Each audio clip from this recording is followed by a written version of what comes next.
can show you scripture where it says you're not supposed to wear a hat. Jesus called them brood of vipers. Jesus turned water to wine. That's exactly. Do you have the Satanic Bible too? No, I don't have that. That's just theirs. They brought that. I just brought them to church. God, you told me to get them in the doors. That's exactly. And now right. you're running them out.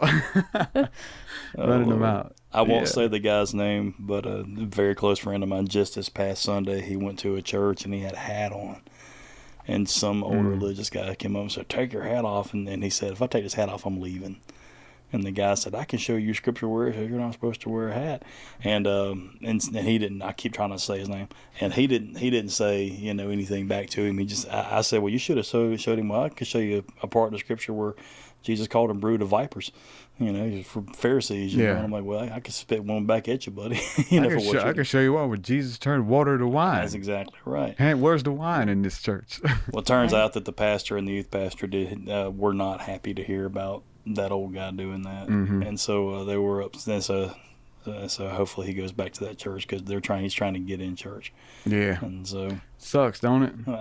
To have some old religious person who feels like you can't go to heaven with a hat on your head is the most ridiculous thing. If I go to heaven, I'm taking my hat with me. That's so strange. It's such an ancient thing.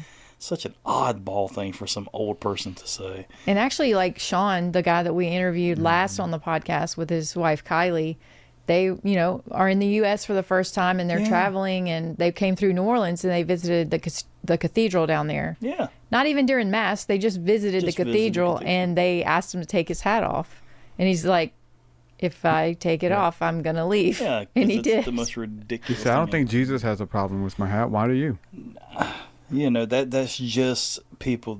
Jesus, the Pharisees of the time, that they were the ones who were the smart ones. They were the educated, and Jesus clearly stood against them because you're thinking you're better than everybody, and that's not what this is about. And so I've been saying like the church is getting left behind if they don't get with the program and know that hey, it's too late in the game to be worried about people's hats. My favorite thing that I wanted to bring up was here lately, and I'll say it in church too. I have had some very meaningful conversations about God over beer with some guys. And those guys are now trying to pursue going to church, trying to pursue learning about God.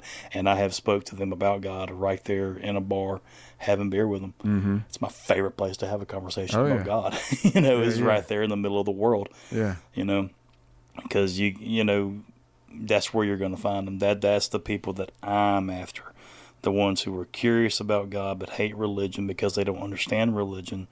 And you got old people telling you to take your hats off, you're not gonna. And they'll probably look at me sideways for saying I'm gonna go have a beer with these guys and have them talk about God. Oh, you can't do that. That's how I'm gonna reach them.